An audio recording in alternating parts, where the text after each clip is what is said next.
Welcome back to my channel. पिछले part में आप लोगों ने सुना था जिल्लिंग और ईवन जो कॉलेज में हुआ था। मतलब जिल्लिंग ईवन के पीछे पीछे चल रहा था और ईवन सामने की तरफ चल रहा था और उसके साथ वेनसाव भी था। वेनसाव जब जिल्लिंग के हाथ पकड़ने वाला था, मतलब उसकी उंगली पकड़ने वाला था, जिल्लिंग को देख के गुस्सा आता है। इसलिए जिल्लिंग उन दोनों को अलग करने के लिए उनके बीच में से, मतलब जब वो हाथ पकड़ने वाला था उनकी बीच में से हाथ को हटाते हुए वो बीच से धक्का देके चला गया था, जिससे ईवन को बहुत ज़्यादा गुस्सा आया था। और उसी के गुस्से में चलते हुए ईवन के पास जो सीक्रेट एक गन था, उस गन को निकाल के वो जिल्लिंग के फोrehead पर पॉइंट किया था। और ये चीज़ लान मांगजी ने देख लिया था। लान मांगजी जब इस चीज़ को देख लिया था तभी लान मांगजी ईवन से नंबर मांगा था विंग की। जब ईवन विंग का नंबर नहीं दे रहा था तब लान मांगजी वो ईवन को डांटता है, उसका नंबर लेता है और वो विंग को कॉल करता है। और विंग जैसे ही अननोन नंबर से कॉल उठाता है, पहले तो विंग कुछ नहीं कहता, बस विंग कॉल को उठा के खड़ा था। और लान मांगजी वो पहले से ही बोलना स्टार्ट कर दिया था, क्योंकि लान मांगजी बहुत गुस्से में था। वो विंग को कई सारा बातें सुना के वो विंग को ये कहता है कि उसे कॉलेज पर आए और उससे मिले। पर फिलहाल तो वांग जी आज विंग से नहीं मिल सकता, क्योंकि आज कॉलेज बंद हो चुका था। इसलिए लान वांग जी वो विंग को बताता है वो कल आकर उससे ज़रूर मिले। पर एक दिन हो गया था, ना तो विंग आया था और ना ही तो ईवन आया था कॉलेज पर।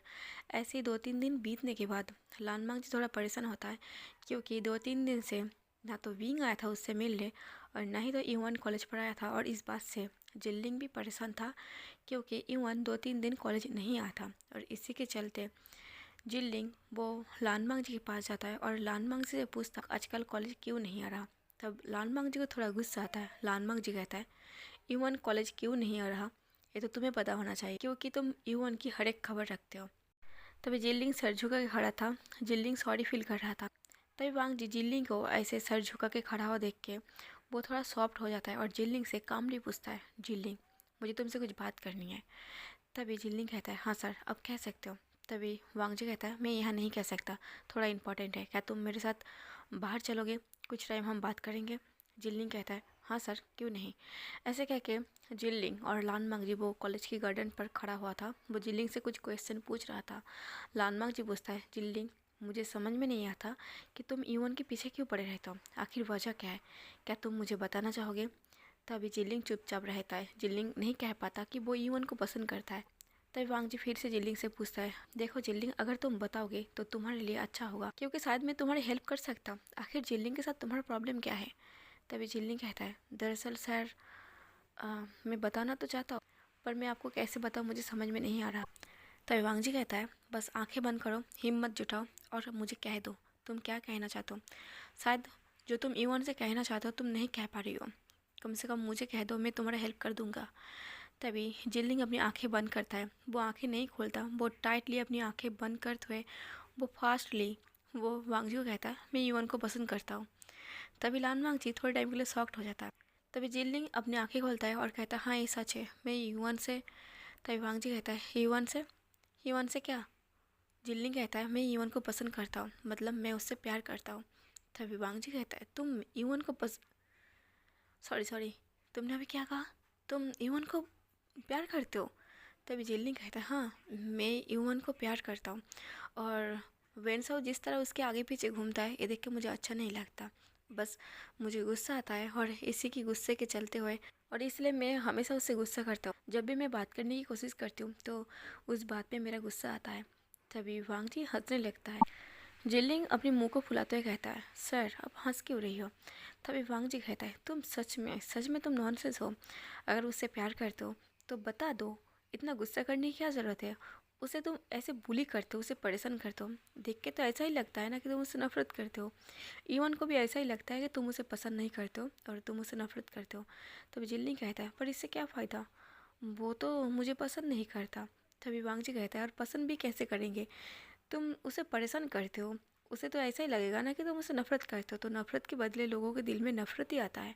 अगर तुम प्यार करोगे तो उसकी तरफ से तुम्हें रिटर्न में प्यार ही मिलेगा ना। तो जिल्ली कहता है मैं ऐसा नहीं कर सकता और आप भी यूवन को ये सब मत बताना।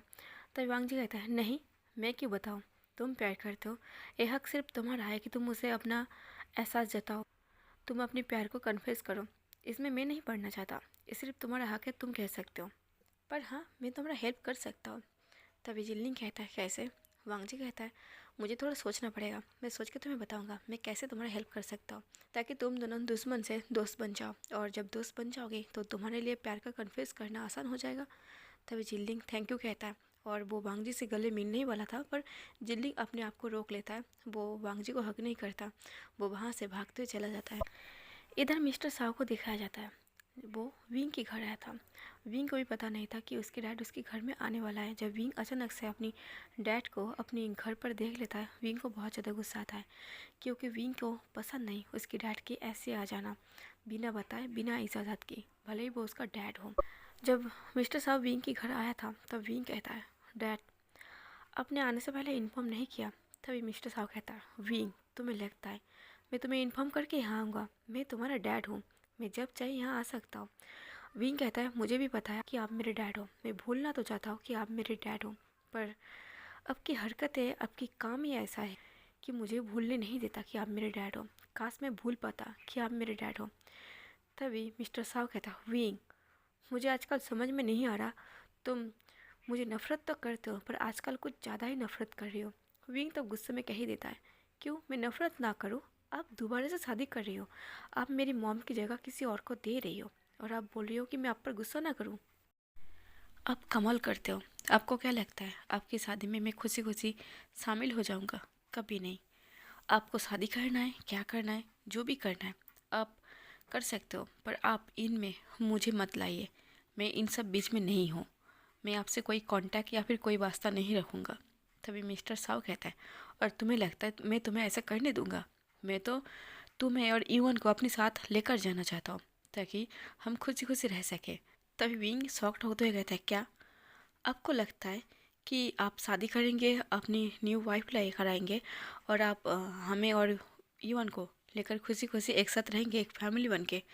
तब मिस्टर साव कहता है, हाँ, शादी के बाद तुम, मैं और ईवन और वांगसू की भी एक बेटा है, हम सब एक साथ रहेंगे। विंग कहता है, वाओ। ऐसे कह के विंग तालियां मारने लगता है, और तभी विंग की तालियां की जो गूंज है वो सुनते हुए ईवन अपने रूम से बाहर आता है। ईवन बाहर आती वो सब कुछ तमाशा देखने लगता। विंग तालियां मारते हुए अपने डैड से कहता है, सच में आपको लगता है कि आप शादी करेंगे, आप न्यू वाइफ लेकर आएंगे, फिर एक न्यू बेटा, आपका फिर एक बेटा भी है, और उनके साथ मैं और ईवन वहाँ रहने जाऊँगा? मज़ाक काफ़ी अच्छा था, पर सॉरी, मैं आपकी मज़ाक में शामिल नहीं हो सकता। आपकी न्यू लाइफ आपको मुबारक हो, मुझे माफ़ कर दो, मैं नहीं जा पाऊँगा। तभी मिस्टर साव कहता है, तुम्हें जाने की ज़रूरत नहीं है, अगर तुम नहीं जाओगे तो मैं और मेरी न्यू फैमिली तुम्हारे यहाँ आ जाएंगे, तुम्हें रहना पड़ेगा मेरे साथ। मैं पूरा उम्र दुश्मनों के साथ लड़ते हुए बिताया है, अब जाके मैं कोई लड़ाई झगड़ा नहीं करना चाहता। अब जाके मैं एक फैमिली के साथ टाइम स्पेंड करना चाहता हूँ। फैमिली क्या होता है मैं उसे समझना चाहता हूँ। विंग और भी शॉक्ड हो जाता है। विंग को इतना ज़्यादा गुस्सा आ रहा था, विंग को समझ में नहीं आ रहा था कि वो मिस्टर साव को क्या बोले। उसे तब डैड भी नहीं कहा जा रहा था। विंग गुस्से से कहता, मिस्टर साव, सच में आपको लगता है जिस ज़िंदगी के लिए मेरी माँ हर पल तड़पते रहे, मेरी माँ हमेशा चाहता था कि हमारी फैमिली एक खुशहाल फैमिली रहे, हम मेरी माँ हमेशा चाहती थी कि हमारी फैमिली खुश रहे, पर आपने आपने कभी भी अपनी फैमिली के बारे में नहीं सोचा। आपने हमेशा दुश्मनों के साथ लड़ने में वक्त को बिताया, और आपकी वजह से आज मैं भी वही कर रही हूँ। आपकी वजह से मैं भी एक माफिया हूँ, क्योंकि मैं एक माफिया का बेटा हूँ। हमारे सर पर, हमारे आसपास हमेशा दुश्मन घूमता रहता है। अगर ज़िंदा रहना है तो हमें लड़ाई करके ज़िंदा रहना पड़ेगा। तो आपको अब लगता है इतना सब कुछ होने के बाद आप चाहते हो कि आप एक हैप्पी लाइफ बनाएं, एक हैप्पी फैमिली बनाएं, और उनमें मैं शामिल हो जाऊं? कभी नहीं। अच्छा यही होगा कि मिस्टर साव आप यहाँ से जा सकते हो। मिस्टर साव कहता है, विंग कम से कम मुझे डैड कह के बुलाओ। तभी विंग कहता है, ओह आपको मैं डैड कहूँ? आपको सच में मुझे आपको डैड कहने में बहुत शर्म आ रही है। मैं आपको डैड नहीं कह सकता, बिल्कुल नहीं। तब मिस्टर साव हंसते कहता है, अच्छा मैं भी तुम्हारा बाप हूँ, तो तुम्हें भी पता है कि मैं क्या कर सकता हूँ। कुछ दिन बाद मैं यहाँ एक फैमिली डिनर प्लान कर रही हूँ।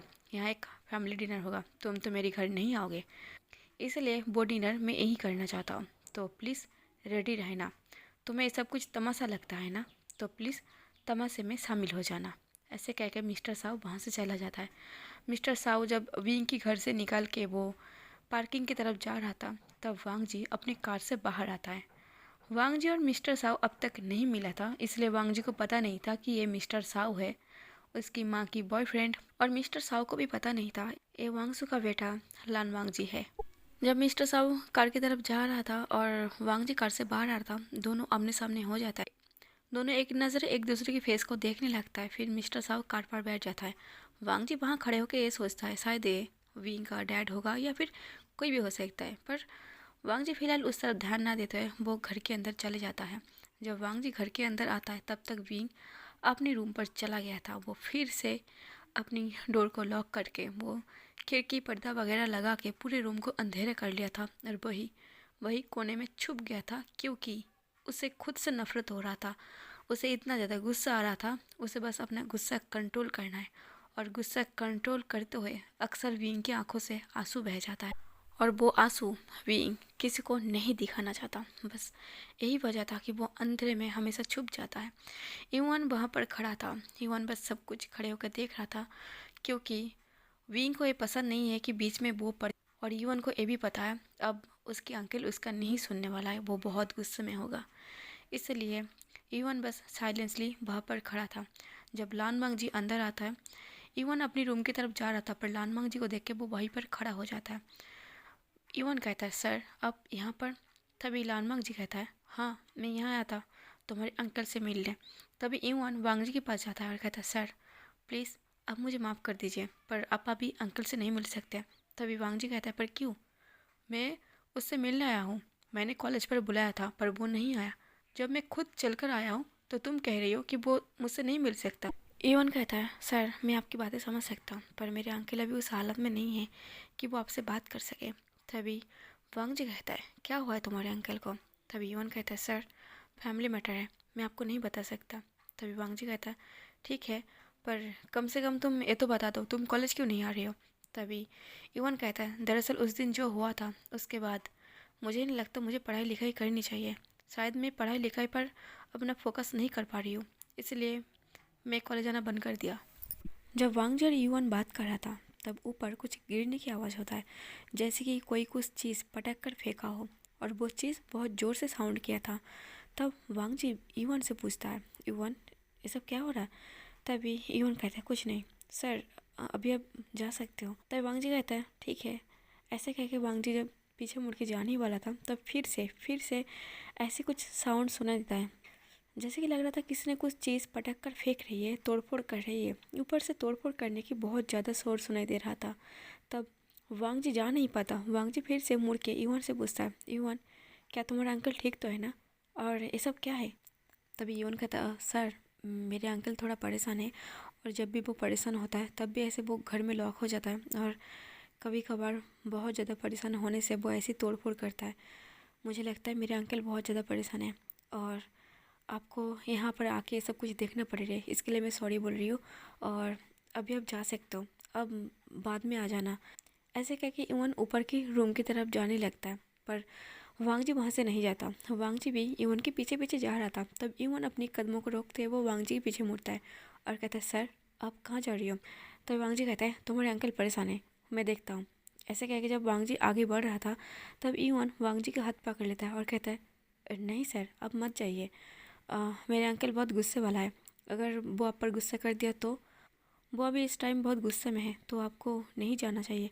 वांग जी कहता है, मुझे इससे कोई फ़र्क नहीं पड़ता, फिलहाल मुझे लगता है कि तुम्हारे अंकल को ज़रूरत है किसी की। इसलिए वांग जी इवान से पहले वांग जी पहुँच जाता है और वो दरवाजा को खोलने लगता है, पर दरवाजे में लॉक था। वांग जी डोर को लॉक देख के इवान को पूछता है, इवान क्या इस रूम की दूसरा कीस है? तभी इवान कहता है, सॉरी सर आपको मैं नहीं दे सकता। तभी वांग जी गुस्से में आ जाता है। वांग जी कहता है, तुम नहीं दे सकते, पर क्यों नहीं दे सकते? तभी इवान कहता है, सर मेरे अंकल को पसंद नहीं है इस टाइम उसके पास कोई जाए और उसे डिस्टर्ब करे। उसे मतलब अब समझ रहे हो ना, वो नहीं चाहता कि उसे कोई समझाए। इवान और भी कुछ बोल रहा था, मतलब इवान वांग जी को समझाना चाहता था कि वो इस टाइम ना जाए, क्योंकि वो बहुत कुछ बोल देगा तो वांग जी को गुस्सा आ जाएगा। वांग जी कहता है, इवान मैंने कहा ना मुझे इस घर की कीस दो, मैं देख लूँगा मुझे क्या करना है। इवान कहता है, सर। वांग जी कहता है, इवान मैंने कहा ना तब यूआन जाता है और वो घर की कीस लेकर आता है। जब तक यूआन घर की कीस लेकर आता है तब तक विंग घर की काफ़ी सारा तोड़फोड़ करके वो फिर से कोने में बैठ गया था, क्योंकि विंग थक गया था। वो कोने में फिर से छुप गया था। अब विंग की रूम काफ़ी साइलेंट था। विंग की रूम काफ़ी अंधेरा था। जब वांग जी डोर को ओपन करता है, विंग को वो सुनाई देता है कि उसके रूम की डोर किसी ने ओपन किया है। विंग को पता है उसके घर में यूआन के अलावा और कोई नहीं है, इसलिए विंग बिना देखे, बिना अपनी सर को उठाए, वो गुस्से में कहता है, यूआन प्लीज़ रूम से बाहर जाओ। पर वांग जी तो इस चीज़ से नहीं डरने वाला था। वांग जी जब रूम के अंदर आता है, वांग जी देखता है रूम इतना ज़्यादा अंधेरा है जैसे कि मानो अभी रात का वक्त है, और रूम इतना अंधेरा था कि वांग जी को कुछ दिखाई नहीं दे रहा था। वांग जी जब अपने 2 कदम बढ़ा के वो रूम के अंदर आ रहा था, तब वांग जी के पैरों में कुछ ऐसा महसूस होता है कि उसने किसी के ऊपर पैर रख दिया है। वो एक फ़ोटो फ्रेम था। वांग जी उस फोटो फ्रेम को अंधेरे से उठाता है और उठा के उसे बेड में फेंकता है। फिर वांग जी जब घर की पर्दे को हटाता है, घर पूरा रोशनी से भर जाता है। विंग विंग अपनी आंखें उठा के देखने लगता है, क्योंकि इस रूम की पर्दा किसी ने हटाया था। पहले उसकी एक काम उसकी माँ करता था, उसके बाद किसी ने इतना हिम्मत नहीं किया था कि उसके रूम पर कोई आए, उसकी पर्दे को हटाए और फिर से अंधेरे रूम को रोशनी से भर दे। जब विंग अपनी फेस को उठा के वो उस पर्सन की तरफ देखने लगता है, उस पर्सन की फेस कुछ धुंधला सा दिख रहा था, क्योंकि विंग की आंखों में आंसू से भरा हुआ था, जिसकी वजह से वो धुंधला दिख रहा था। विंग अपनी आंसू को पोंछते हुए वो ठीक से देखने की कोशिश करता है। जब विंग ठीक से देखता है वहाँ पर यूएन के टीचर लानमांग जी खड़ा था। जब विंग वांग जी को देखता है, विंग एकदम के लिए शॉक था। विंग अभी भी उसी कोने पर बैठा हुआ था। विंग कहता है, तुम यहाँ क्या कर रही हो? वांग जी कुछ नहीं कहता। वांग जी वो एक एक कदम बढ़ा के वो विंग की तरफ आ रहा था। जब वांग जी अपनी कदमों को बढ़ा के वो विंग की तरफ आ रहा था, वांग जी के चलने की जो आहट था वो विंग के कान पर गूंज रहा था। पर विंग बस चुपचाप एक छोटे बच्चे की तरह बस देख रहा था वांग जी को उसके पास आते हुए। वांग जी जब विंग के पास आकर बैठता है और उसकी तरफ हाथ बढ़ा देता है, विंग ये देख के शॉक था, क्योंकि ऐसी हरकतें बस उसके साथ उसकी माँ ही करता था। पर उसकी माँ के बाद शायद वांग जी वो पहला पर्सन है जो उसकी माँ की तरह, शायद वो उसका केयर कर रहा था। उसकी माँ की जगह पर वो वांग जी खड़ा था। एक पल के लिए तो विंग वांग जी में वो अपनी माँ को फेस को देख रहा था। विंग बस आंसू से भरे हुए आंखों से वो वांग जी की तरफ देख रहा था। जब वांग जी कहता है उठो, तब विंग अभी भी वो वांग जी को हाथ को देख रहा था, जो अब वांग जी ने विंग की तरफ हाथ बढ़ाकर रखा था। विंग एक पल के लिए हैरान था, और विंग को इस तरह टूटा हुआ देख के वांग जी को भी अच्छा नहीं लग रहा था। पर विंग अभी भी एक बार वांग जी को फेस को देख रहा था और एक बार वांग जी के हाथ को देख रहा था, जो उसकी तरफ बढ़ा कर रखा था। वांग जी कहता है उठो, मेरे हाथ पकड़ो। तभी विंग कुछ नहीं कहता। वांग जी खुद से वो विंग के हाथ पकड़ लेता है और उसे उठ के खड़े होने में मदद करता है। जब विंग उठ के खड़ा होता है, वांग जी कहता है, तुम परेशान हो? किस बात से परेशान हो? और अगर परेशान हो तो ऐसे अंधेरे कोने में क्यों छुप रही हो? क्या तुम एक छोटे बच्चे हो? विंग हैरान था, एक अनजान पर्सन को उसके लिए केयर करते हुए देख के, और वो भी जो उसे जानता नहीं है। विंग ये सोच रहा था कि ये किस हक से मेरे ऊपर ऐसा हक जता रही है। विंग पूरा स्पीचलेस हो गया था। वांग जी यूआन का नाम लेकर चिल्लाने लगता है। जब यूआन वांग जी के पास आता है, यूआन भी एक पल के लिए शॉक था ये सब कुछ देख के, क्योंकि अगर वांग जी के अलावा और कोई उसके रूम पर आए तो विंग इतना ज़्यादा गुस्सा होता है, शायद धक्का मार के उसे रूम से बाहर करा देता है। क्योंकि इससे पहले ईवान एक बार कोशिश करके देखा था। ईवान के ऊपर विंग इतना ज़्यादा गुस्सा हो गया था, उसे धक्के मार के बाहर करा दिया था, क्योंकि विंग को अकेला रहना था। और घर के कई सारे स्टाफ भी ऐसे करने की कोशिश किया था विंग को संभालने की, पर सबके साथ विंग ऐसा ही था। पर वांग जी के सामने विंग बिल्कुल वो बन गया था जो अपना फेस वो कभी किसी को नहीं दिखा था, अपने कमजोरी पॉइंट किसी को नहीं दिखा था। ह्यूमन भी इस बात से हैरान होकर खड़ा था, आखिर वो क्या देख रही है, उसकी आंखें इतना नॉर्मल क्यों है, और अब तक उसके प्रिंसिपल को उसके रूम से बाहर क्यों नहीं किया है। जब ईवन बस हैरान होकर खड़ा था, वांग जी को भी समझ में नहीं आया कि ईवन इतना हैरान क्यों है। वांग जी कहता है, ईवन तुम कहाँ खो गए? ईवन कहता है, ओह कुछ नहीं। तभी वांग जी कहता है, एक गिलास पानी लेकर आओ। तुम्हारे अंकल ने इस रूम का सारा कुछ तोड़ फोड़ कर दिया और पानी का ग्लास भी तोड़ दिया है, तो प्लीज़ तुम किचन से पानी लेकर आओ तुम्हारे अंकल के लिए। ऐसे कह के वांग जी ईवन को भेज देता है, और वांग जी अभी भी विंग का हाथ पकड़ा हुआ था। ये शायद किसी ने नोटिस नहीं किया था, यून ने भी नोटिस नहीं किया था, और वांग जी और विंग का तो इस चीज़ का एहसास भी नहीं था कि वो दोनों हाथ पकड़कर खड़ा है। जब वांग जी वो विंग का हाथ खींचता है तब विंग को एहसास होता है कि उस प्रिंसिपल ने उसका हाथ पकड़ा के रखा है। वांग जी उसे बेड पर बैठा था और वांग जी भी विंग के सामने बैठ जाता है और कहता है, विंग सॉरी, मुझे आपका ऐसा नाम लेना पड़ रही है ताकि क्योंकि मैं तो आपको माफिया या फिर और कुछ नहीं कह सकता। आप मुझे प्रिंसिपल कह के बुला सकते हो पर मैं आपको माफिया कह के नहीं बुला सकता, इसलिए सॉरी, मुझे आपको विंग कहना पड़ रही है। तभी विंग कुछ नहीं कहता, वो अभी भी वांग जी को फेस को देख रहा था। वांग जी कहता है, अगर आपको कोई चीज़ परेशान कर रही है तो ऐसे अंधेरे में छुपने से कुछ नहीं होगा। तभी विंग कहता है, पर तुम किस हक से मुझे सब बोल रही हो। वांग जी कहता है, एक इंसान होने के नाते मैं यहाँ पर आया था, आपसे कुछ बात करने आए थे, आपको डांटने आए थे, आपको समझाने आए थे। शायद मुझे लगता है आपको डांटने की बजाय मुझे आपको संभालना पड़ेगा, मुझे ये पता नहीं था। तब विंग कहता है, आपको किसने कह दिया आप मुझे संभालो, मैंने कभी नहीं कहा था कि आप मुझे संभालो। तब वांग जी कहता है, ओ सॉरी, आपने मुझे नहीं कहा था, पर आपकी जो हरकतें थे, आपकी जो हालत है, ये देख के मुझे रहा नहीं गया। तभी विंग उठकर खड़ा होता है। वो फिर से उठ के वो खिड़की की तरफ जाके खड़ा होता है, मतलब विंडो की तरफ जाके खड़ा होता है और अपनी दोनों हाथ अपनी पॉकेट में रख लेता है। तो विंग कहता है, आप मुझे डांटने आए थे, वो भी ईवन के लिए। मुझे पता है ईवन आजकल बहुत कुछ कर रही है कॉलेज में, वो एक मुझसे भी बड़ा माफिया बनना चाहता है। मैं भी चाहता हूँ कि वो एक बहुत बड़ा माफिया बने, पर वो माफिया का काम न करे, पर वो माफिया की तरह हरकत उसके अंदर हो। अगर दुश्मन उसके सामने आए तो वो खुद का प्रोटेक्ट कर सके। दोस्त चाहे किसी का भी हो, मैं हर बार यून को समझाता हूँ, पर इस बार मैं यून को नहीं समझाऊंगा, क्योंकि दोस्त जिल्लिंग का है। जिल्लिंग हमेशा यून को बुली करता है।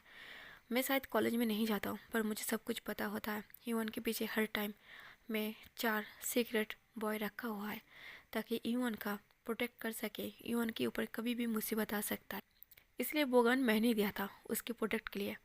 पर मैंने ये भी कहा था वो कॉलेज में उस गन को बाहर ना निकाले। पर जिल्डिंग का जो हरकत है, इससे किसी भी इंसान को भी गुस्सा आ सकता है, इसलिए ना तो ईवान सॉरी कहे और नहीं तो मैं सॉरी कहूँगा, और नहीं तो मैं कॉलेज पर आके कुछ एक्सप्लेन करूँगा। इसलिए अगर आप चाहते हो कि आप उसे कॉलेज से निकाल दें तो आप कर सकते हो। तभी वांग जी कहता है, अभी जो मैं देख रहा हूँ, मुझे लगता है कि आपको और ईवान को मुझे समझने की ज़रूरत है, और इसलिए इसलिए मैं ईवान को कॉलेज से नहीं निकालूंगा। पर हाँ, मैं आपका हेल्प कर सकता हूँ। विंग वांगजी की तरफ मुड़ता है और कहता है, मेरी हेल्प करोगे? तो मेरी क्या हेल्प कर सकता हूँ? तभी ईवान पानी लेकर आ जाता है। वो पानी लेके वो विंग के पास आता है। विंग उस पानी को पीते हुए वो ईवान को वो गिलास देता है और ईवान भी वहाँ पर खड़ा रहता है। तभी वांगजी कहता है, ईवान की अभी पढ़ाई रुकना नहीं चाहिए, मैं उसे कॉलेज से नहीं निकालूंगा और मैं इस बात को यहीं पर ख़त्म करता हूँ। पर हाँ, ईवान पढ़ाई में अच्छा नहीं है, वो पढ़ाई में मन नहीं लगाता, इसलिए उसे एक ट्यूशन टीचर की ज़रूरत है। इसलिए मैं चाहता हूँ तुम ईवान के लिए एक ट्यूशन टीचर रख दो ताकि वो अच्छे से पढ़ाई करे। जहाँ तक मुझे लगता है तुम्हारे पास इतना टाइम नहीं है कि तुम ईवान को थोड़ा पढ़ा सको और उसके स्टडी पर थोड़ा फोकस कर सको। ईवान के साथ साथ एक काम तुम्हें भी करना चाहिए था। अक्सर बच्चों की पढ़ाई माँ बाप की जिम्मेदारी होता है, पर ईवान के पास तो विंग कहता है, आगे कंटिन्यू करो, मुझे इस बात से कोई बुरा नहीं लगता। उसकी माँ बाप नहीं है, उसके माँ बाप मतलब पेरेंट्स के नाम पर सिर्फ मैं हूँ, इसलिए मुझे थोड़ा ध्यान देना चाहिए, पर मैं अपनी काम की वजह से ध्यान नहीं दे पाता। तो अगर तुम्हारी नज़र में कोई ट्यूशन टीचर हो तो तुम भेज दो। तभी वांगजी कहता है, मेरी नज़र में अगर तुम गुस्सा ना करो और तुम्हें कोई एतराज़ ना हो तो मैं ईवन को पढ़ा सकता हूँ, मैं तुम्हारे घर आके ईवन को पढ़ा दूंगा। तभी विंग वांगजी की तरफ मुड़ता है और 2 कदम बढ़ते हुए कहता है, तुम पढ़ाओगे? तभी वांगजी कहता है, हाँ कोई प्रॉब्लम है, मैं तो एक प्रिंसिपल हूँ ना। तभी विंग कहता है, नहीं मैंने बस ऐसे पूछा, तुम पढ़ाओगे? वांगजी कहता है, हाँ मैं पढ़ा दूंगा।